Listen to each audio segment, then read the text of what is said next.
Saya Toto Yasmiran sebagai filolog di Museum Radio Pustaka Surakarta.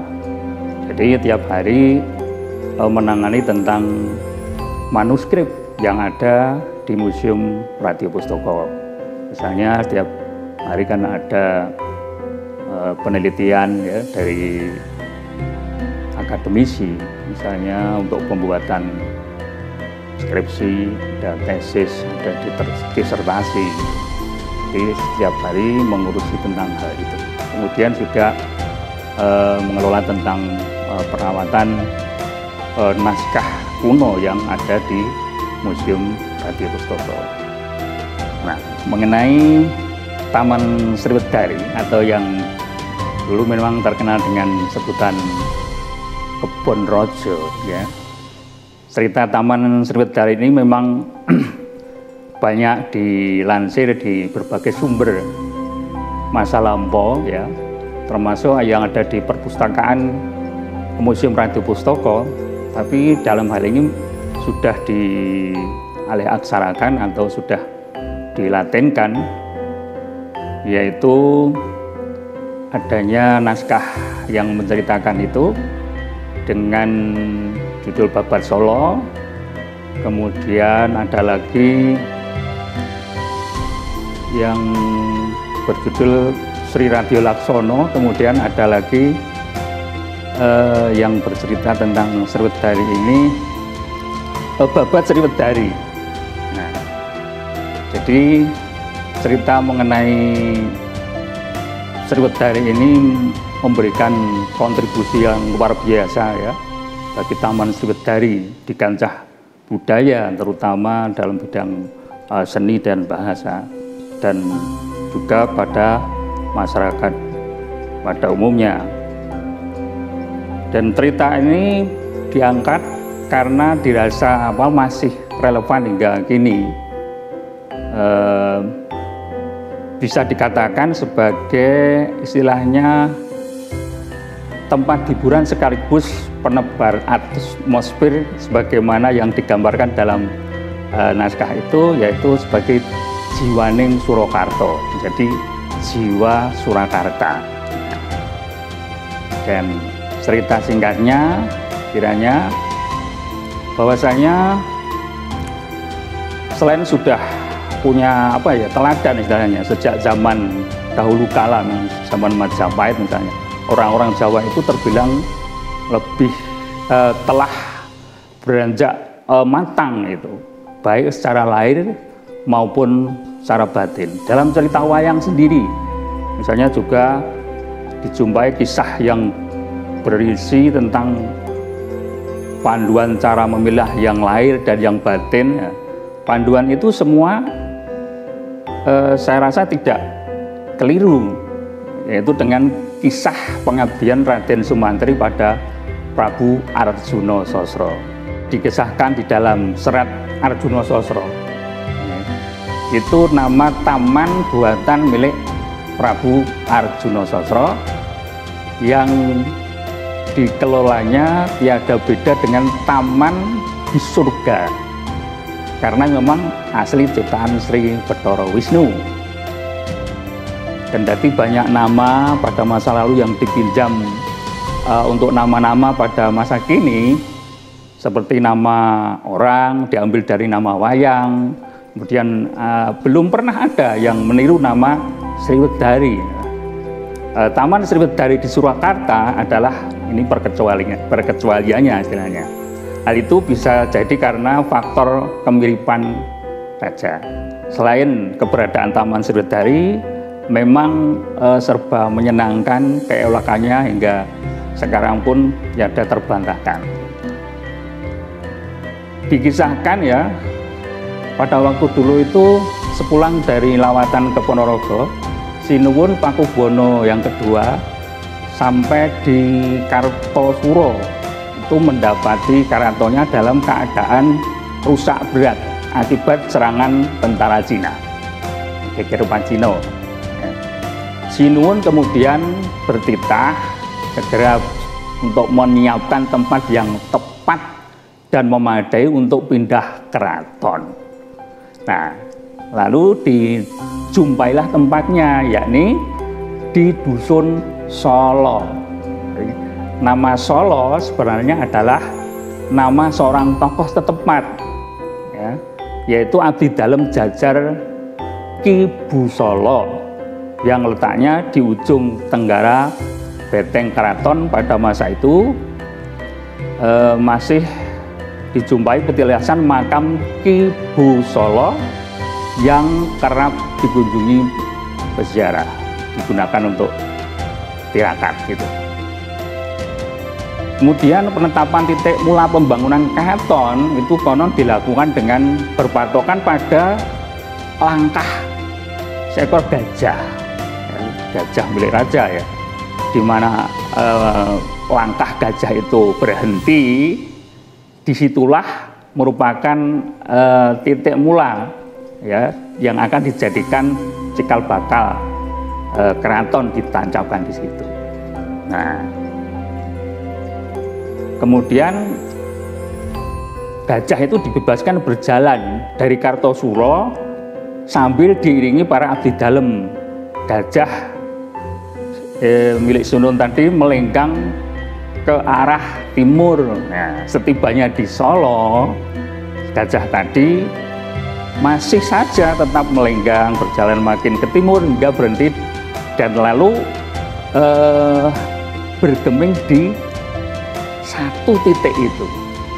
Nah, titiknya itu adalah menurut orang-orang dulu itu tepatnya berada di selatan Loji Sriwedari, di selatan yang sekarang Loji Sriwedari itu Museum Ratu Pustaka itu, ya, yang kini dikenal sebagai di Segaran itu ya, belakang itu Segaran. Nah, kemudian di radius kanan kirinya kemudian ditetapkan sebagai bakal keraton. Nah, pohon beringin pun ditanam di situ. Nah, nama dusun itu adalah Kadipolo, masih eksis ya hingga saat ini. Akan tetapi segera setelah menyusul adanya ramalan yang mengatakan bahwa jika didirikan di situ keraton nanti itu akan terancam tidak lestari atau tidak langgeng. Nah, maka dari itu titik tadi digeser ke sebelah timur. Nah, titik hasil geseran itulah yang tidak lain adalah tempat Keraton Surokator yang hingga sampai sekarang. Nah, kemudian mengenai hal ihwal keadaan dusun Kadipolo dan titik gajah itu bergeming selanjutnya tidak disebut lagi. Kemudian kanan kiri Segaran tadi telah pesat menjadi permukiman penduduk pada saat itu.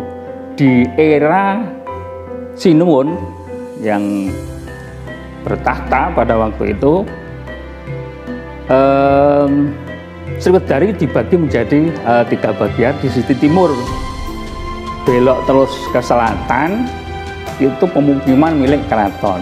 Di situ dijumpai loji yang besar ya, yang sudah difungsikan menjadi museum ya hingga sekarang ini. Kemudian tergolong museum itu, loji itu memang sudah kuno dan kosong lama. Nah, konon dibangun oleh Tuan Susman ya. Kemudian tidak lama kemudian ditempati oleh warga Belanda itu. Loji lalu kosong cukup lama sekali karena dianggap wingit itu, wingit angker seperti itu. Nah, sekali waktu Kangjeng Pangeran Aryo Mangkudiningrat pernah menempatinya hingga beberapa tahun, tapi setelah itu kosong lagi.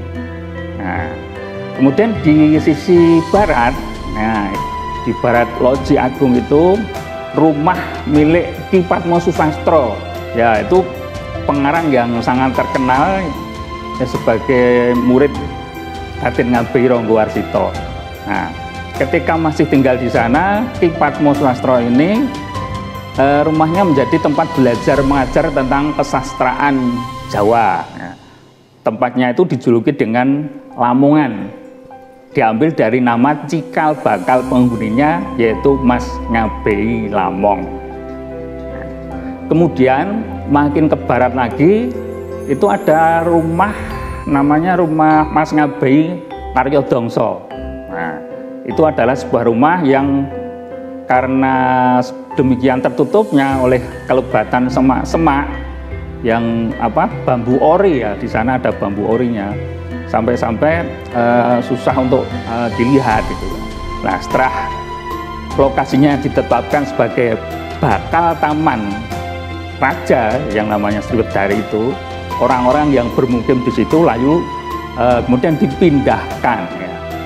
Sedangkan yang ditunjuk untuk mewujudkan sekaligus memberikan nama taman tersebut adalah mendiang Kangjeng Raden Adipati Sosro Diningrat ya. Kangjeng Raden Adipati Sosro Diningrat ya, alias Kanjeng Nindro Prasto.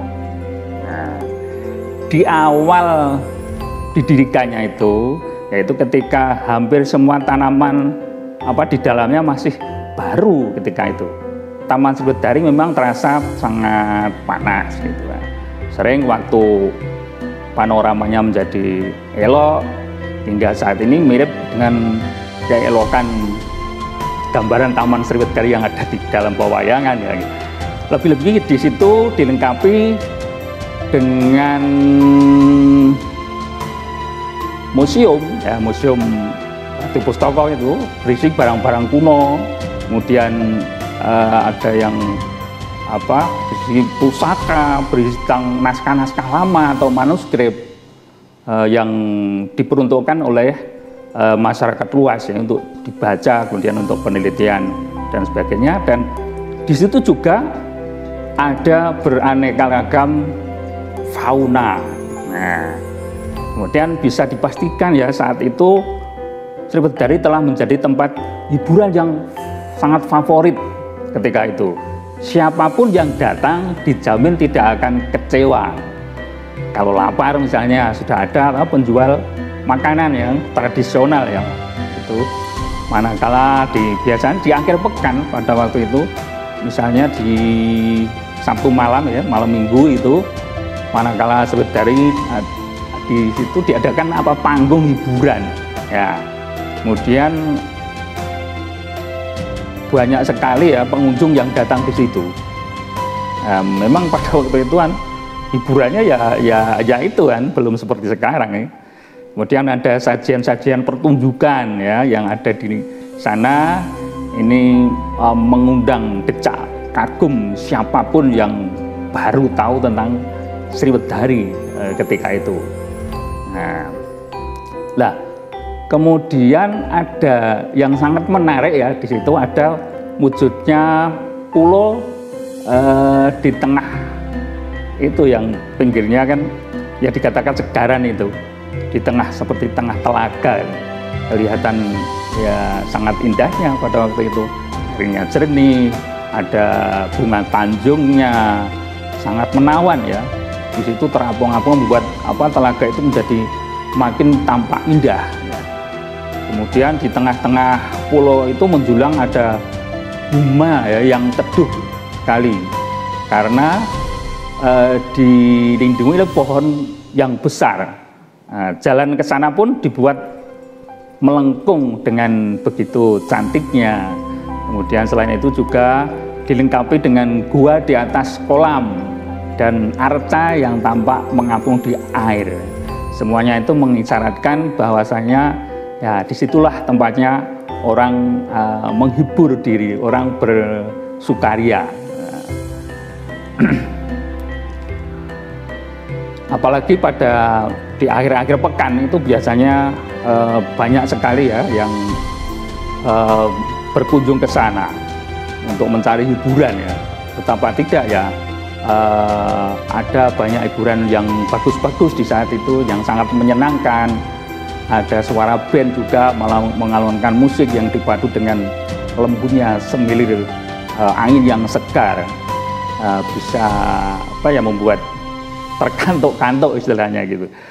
Nah, paduan semua rasa yang nikmat seperti itu seakan-akan menciptakan sebuah ekstase gitu ya.